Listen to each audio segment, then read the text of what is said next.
Look at yourself, man. Look at yourself. What am I going to do today to change what I see in this mirror? I'm trying to find more of myself. And the only way I can find more is to silence the world out as much as I can, because it's getting busier every day. It's getting faster. I put my phone away and I go dark. I go dark a lot, and it's because I have to find out. I'm on a journey of life, and we all have a different journey. I like to take this 4-lane highway, the easy highway. We all love that 4-lane highway. We always step over the shovel. That shovel, I made my own path.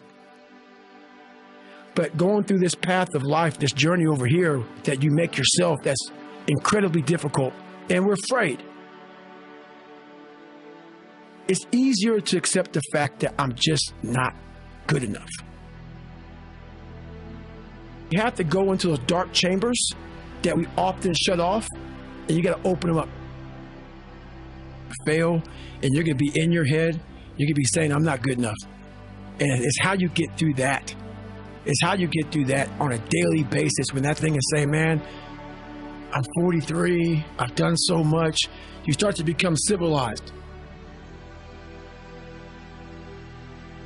The refrigerator gets full. You start making money, and you start, I'm not getting cold anymore. I'm retired. At 40, people shouldn't be playing basketball or football. Or at 43, I'm still putting 100-mile weeks, still doing thousands of pull-ups, thousands of push-ups, because I'm not allowing myself to become civilized. The worst thing that can happen to a man is become civilized. You want to be uncommon amongst uncommon people, period. You start putting yourself in situations that suck, you'll find yourself. I'm big on being with yourself. I want to be forever proud of who I was as a man and change who I used to be. The liar, the insecure guy, the guy who can, whatever. I want to be proud. If I die now, if I die at 8, if I die at 90, 100, I'm going to look at myself and say, I'm proud of myself. I believe in patience. I'm a patient dude. I can watch a piece of grass grow for 20 years. Because I know that it's just how you get somewhere in life. By being that monk-like mentality, being able to watch something grow very calmly, patiently. I can't go any faster. We do that to our brain. We put a governor on our brain. The second we feel pain, discomfort, suffering, all those words that we hate to say because we're in this happy, peaceful world we live in now, we stop. We slow down. And if you can get through these different barriers and gain 5%, 2%, 3%, that 40% becomes 60. That 60% becomes 70, 80, and 90. And then you'll hopefully one day near 100. That dreamer mentality just would always fuel me. It would just fuel me, man, what if I can be a SEAL, man? Now I run 205 miles. What if I can go? What if I can go? And what if, how would that feel? You have to go into those dark chambers that we often shut off, and you got to open them up.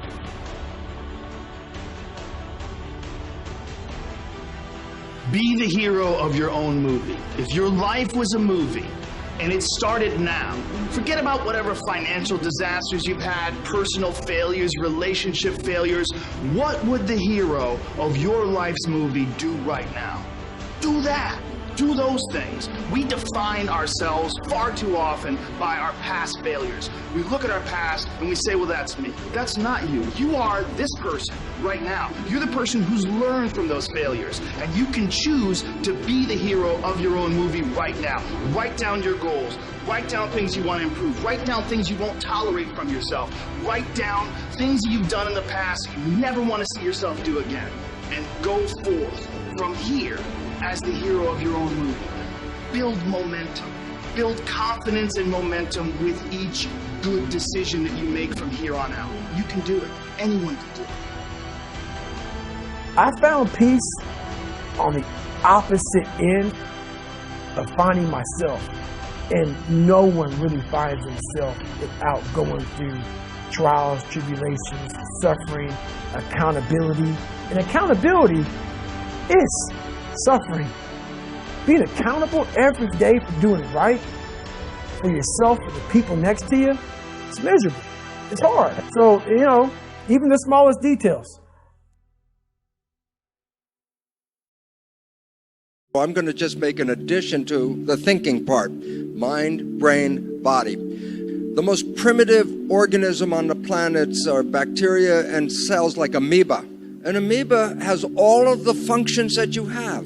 An amoeba has a respiration, digestion, nervous system, reproduction system. An amoeba even has an immune system. So single cells are like miniature people. And in the world of an amoeba, the amoeba has to live in the world. It has to read what's going on. Is this a good place to go? Is there food here, or is there something scary?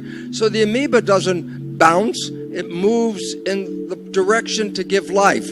So it has to read the environment and adjust the biology. Cells created us. We were made by the intelligence of cells. Every one of us is made out of about 50 trillion cells.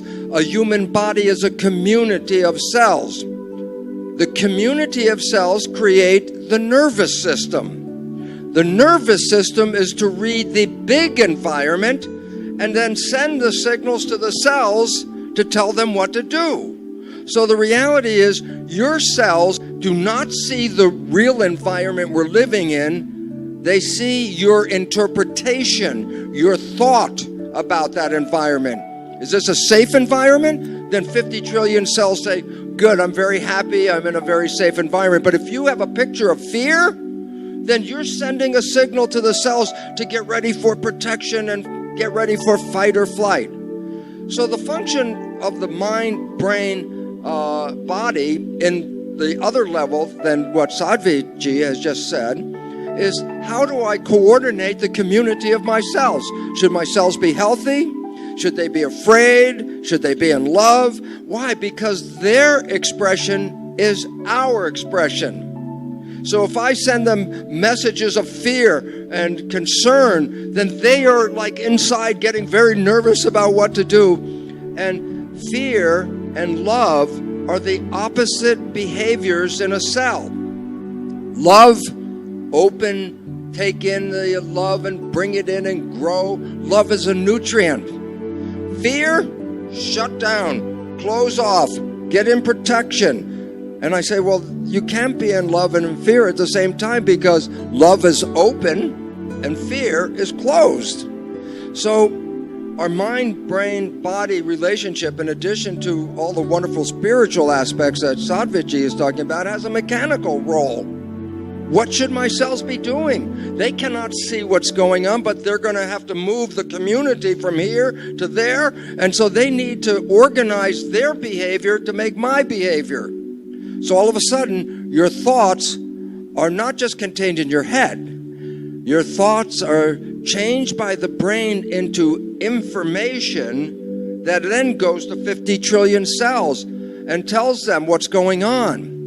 And the problem in our world today is fear. Will I have enough? Will I have food?